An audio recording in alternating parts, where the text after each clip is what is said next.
Happy Rakshabandhan to all of you. आज का हमारा video editorial rain isn't main. ये एडिटोरियल जो अगस्त में इस बार कम बारिश हुई है उसके बारे में लिखा गया है। The south west monsoon has followed a seesaw pattern this year.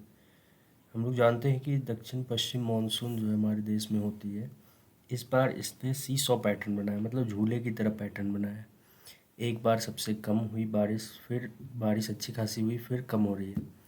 The dry June was followed by July recording heavy rainfall to make up for the first month. It reversed the trend in August। मतलब जून में बारिश कम हुई, फिर जुलाई में record heavy बारिश हुई, फिर अगस्त में यह कम हो गई है। Which is on course to be the driest on record, जो कि रिकॉर्ड तौर पे सबसे कम बारिश वाला मंथ हुआ है। In the cumulative terms, the rainfall till August 29 was 627.2 mm, 9% below normal। यदि पूरे अगस्त का रेनफॉल को काउंट किया जाए तो ये 627.2 mm हुआ है, जो कि नॉर्मल से 9% कम है। ये क्या कर रहा है कि फार्मर्स के लिए एक बहुत बड़ा चैलेंज है, but it may not have a mark impact on crop output. लेकिन इससे ये देखा जा सकता है कि हमारी जो खाद्यान्न की पैदावार है उसमें कोई कमी नहीं आएगी। Kharif season output is not relatively insulated from the south western monsoon. ये देखा जा रहा है कि खरीफ की फसलों का जो आउटपुट है, जो पैदावार है, वो अब साउथ वेस्टर्न मानसून पे डिपेंडेंट नहीं रहा है। एक रिसेंट आरबीआई स्टडी के अनुसार 30 सालों का जो डेटा इकट्ठा किया गया उसमें देखा गया कि वह साउथ वेस्टर्न मानसून उसमें प्रभावशाली था, बट उसके आउटपुट पे, खाद्यान्न के आउटपुट पे उसका कोई असर नहीं हुआ। Expensive of irrigation has made a difference, क्योंकि आजकल सिंचाई की उन्नत पद्धतियाँ आ गई है। In 1990, among 17 major crops, only 3 had more than half the net sown area covered by irrigation। 1990 के दशक में जो 17 हमारे मेजर राज्य थे जहाँ पे क्रॉप की आउटपुट होती थी, उनमें केवल 3 ही ऐसे राज्य थे जहाँ पे इरिगेशन से जो है पूरी एरिया कवर की जाती थी। बट अभी 9 से अधिक राज्य हैं जहाँ पे बुआई की गई एरिया में 50% से ज़्यादा एरिया जो है वो सिंचाई के अंतर्गत कवर की जाती है। इससे एफसीआई यानी कि फूड कॉरपोरेशन ऑफ इंडिया को धान की प्रोक्योरमेंट में बहुत ज़्यादा हेल्प मिली है।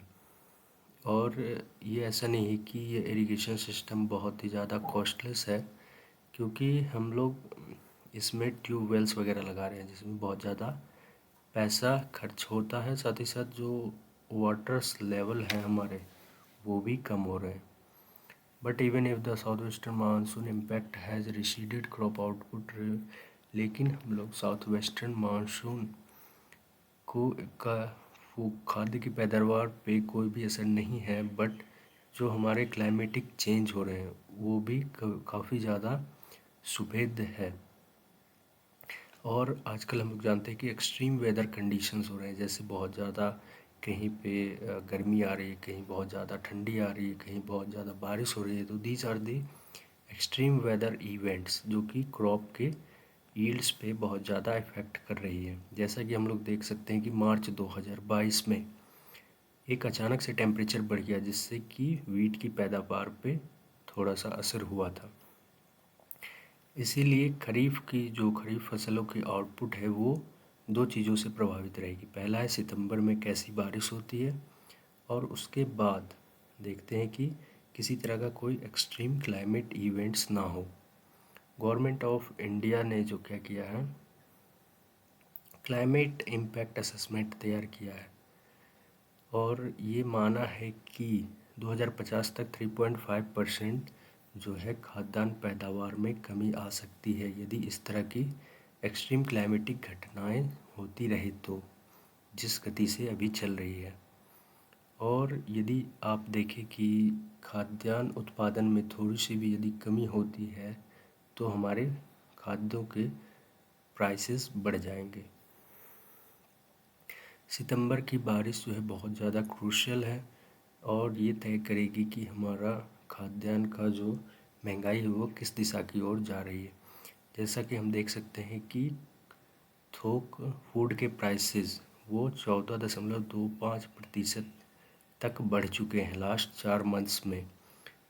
Agriculture now faces more risk than ever before, और एग्रीकल्चर आजकल बहुत ज़्यादा रिस्क को फेस कर रहा है।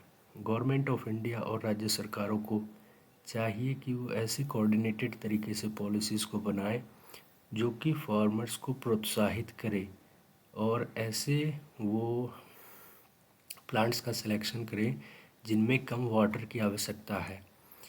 इस कड़ी में हम लोग मिलेट्स की तरफ, ज्वार बाजरा रागी, इसकी तरफ ध्यान आकर्षित कर सकते हैं जो कि इस तरह की खाद्यान्न से संबंधित प्रॉब्लम्स को, भविष्य में आने वाली प्रॉब्लम्स को टैकल कर सके।